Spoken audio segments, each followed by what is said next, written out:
Right, night driving. Let's do some night driving. Okay, when you're driving around at night time, you need to watch out for cars that don't have their lights on, and also watch out for cars that got their fog lights on. So some people drive around that with their stronger lights on, they don't even know they've got them on. If that does happen, don't look directly at their lights, look past them. And also you've got this little clip at the bottom of your mirror that allows you to bend your mirror, or tilt your mirror should I say, your center mirror I'm talking about, the interior mirror. It allows you to tilt your mirror so that it reflects off the roof of the vehicle, so you see a darker version of what's behind it, stops the glare in your eyes. So if you try that before you set off, make sure your lights are on, make sure you're familiar with your indicators, and if you've got a car like mine that has the indicators on the lights, or the lights on the indicators should I say, it's a good idea to make sure you know how to control them properly, because if you hit too hard you couldn't actually be the one putting on your fog lights or turning off your lights, so you gotta watch out for that. But usually you'd find that it's quite well lit, the roads, so it's not that bad. It looks quite good. So most of my students think that because it's night time that there's a problem, and they're scared to drive at night. Never driven at night before, they say, but it's actually not that different, and they when they start doing it they seem to find it quite easy.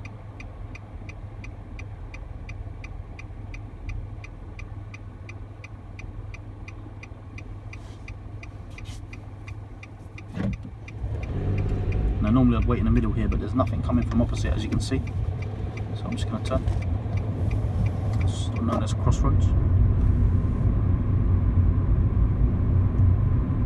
As you can see, we're in the 20 zone, and again I'm keeping that 2-second gap.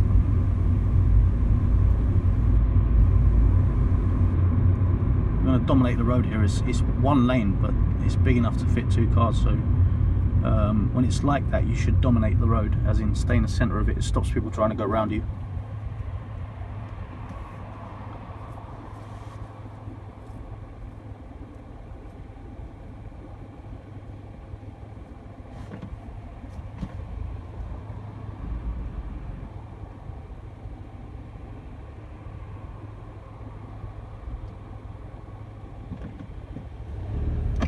Turn right, so I'm going to move into the hatch markings, like so. Indicate again because it's cancelled, nothing's coming from opposite, so I'm going to turn back into a 20 again.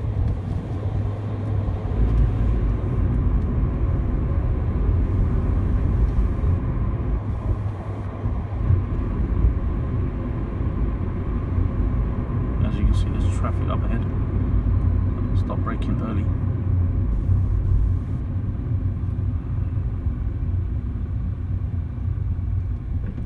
Just literally crawl up to them. Ignore the light of the vehicle that's coming.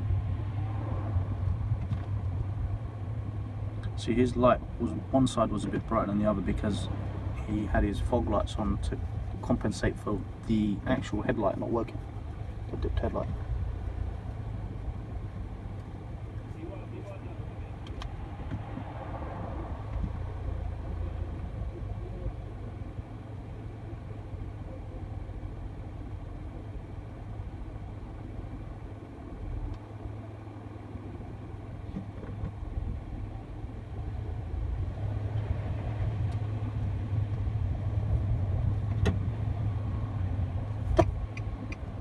Go left at the end of the road. Remember, you stop so you can see their wheels touching the floor. You stay in the center of your lane, so it doesn't matter what the other vehicle in front of you is doing. The only time you should copy a vehicle in front of you is when they're braking or they're accelerating, and when they're accelerating it's only up to the speed limit, so they could go over the speed limit, that's their business, but you have to stick to the speed limit. So you noticed here, they're splitting. The 2 cars in front are splitting. It's actually only one lane, so they should stay centered like I am.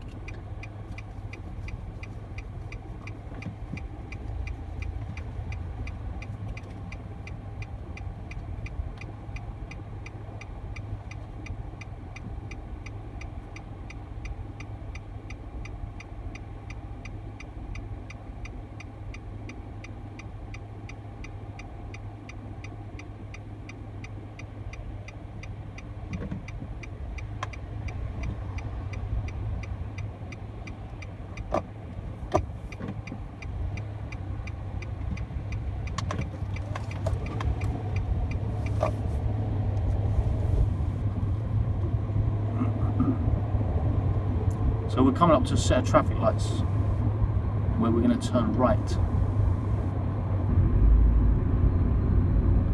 It's going to split into 3 lanes. You can use the middle or the right lane to turn right. At this time of the evening, it would probably be easier to use the right hand lane, the furthest right, because when you turn there's going to be traffic in the left or the middle.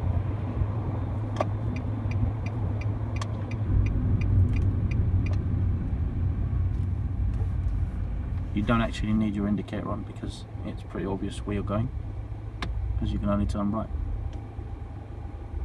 You can leave it on, but you don't have to.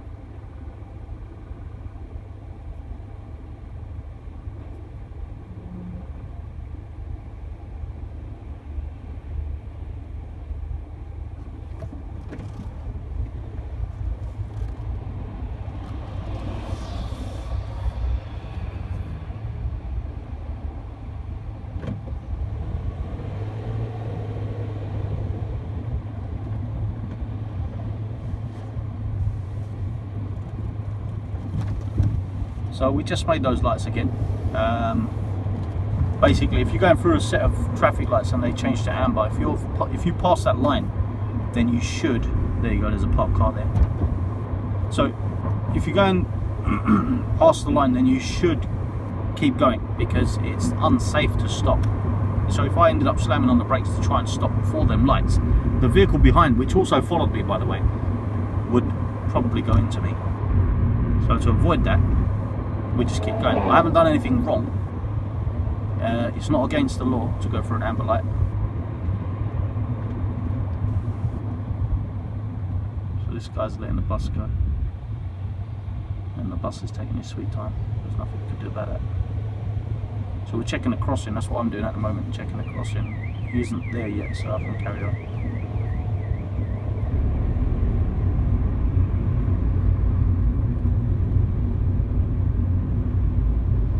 Again, this is general driving. This is we're not covering any subjects here. We're just generally driving.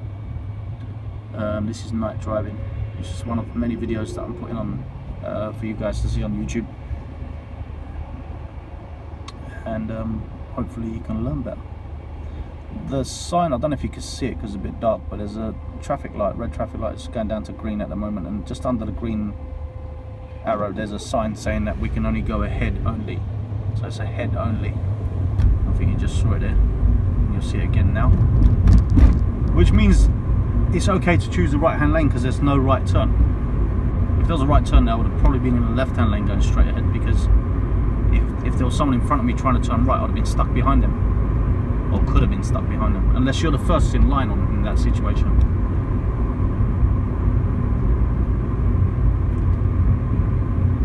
So are they going to leave us enough space is what we want to know. Check your mirrors, drift it in. Yep, they've left us enough space, so we can just carry on.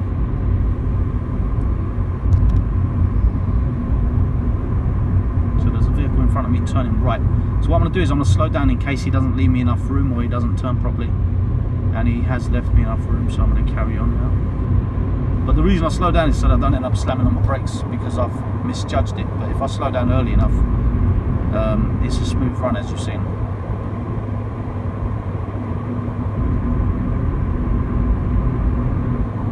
And as you can see, it's quite well lit, so driving at night is not that difficult. In some aspects it's quite easy, because you can see lights from other vehicles better when they put the lights on. Of course, there are a few cars here and there that don't put their lights on, and if you see that, don't be scared by it. Just try and let them know, but without causing yourself any issues.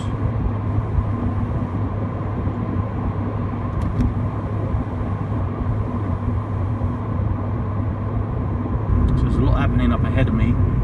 It is my road, so I won't go too slow, because if I go too slow they'll all jump in front of me.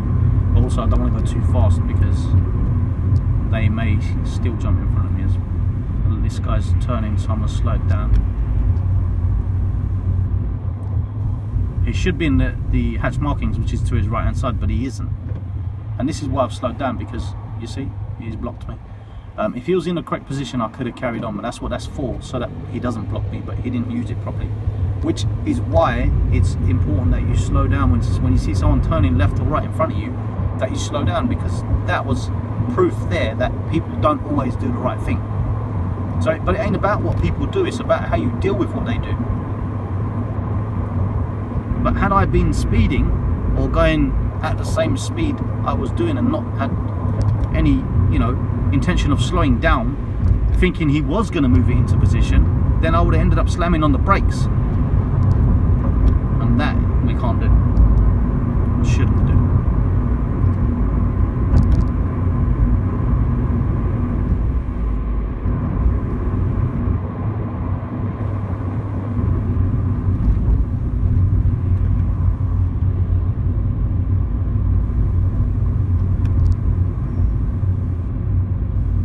Turning left at the lights. This is the lane for turning left. You can actually turn left in the right lane, but we're not going to do that. And I know it looks like this vehicle's parked up, but he's not going to be that close to the lights and parked up on a double red line. So you've got to wait out with his brake lights on as well, because you've got to wait it out. If you're not sure, then just keep a little bit back so that if you are mistaken, then you can go around him.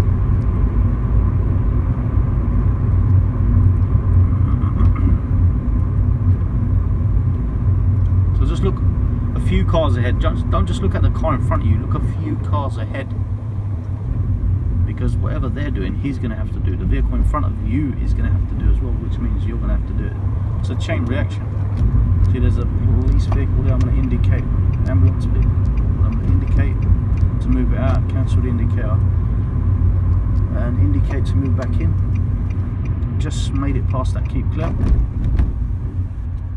Stop so I can see his wheels touching the floor. And I'm just off the keep clear. There's a cyclist just gone past me on the left hand side, as you can see. There he is. I'm going to go past the cyclist because I've checked my right mirror and there's enough space, there's no one around me.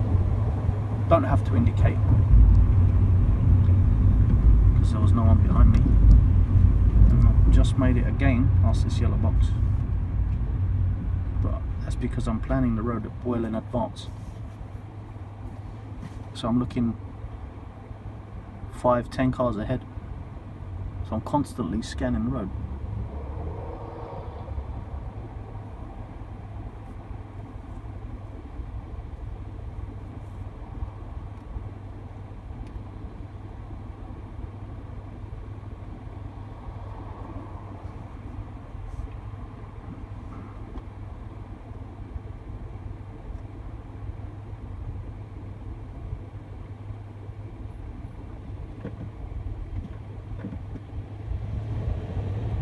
So this is when you copy someone, is when they're moving, you move with them, but not sticking to them like, look, this guy's going to let that post van go. Okay.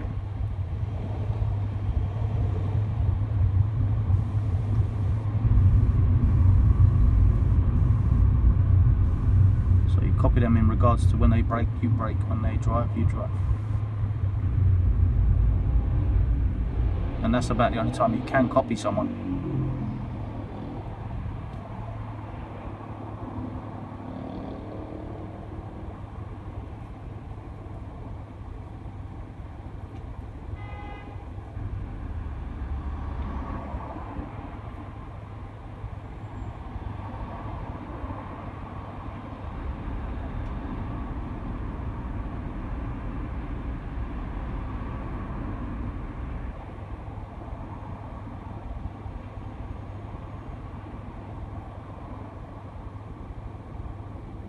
I don't know if you've seen it in my other videos, but again, this is happening where there's a vehicle on the right hand side that's being impatient and wants to cut in.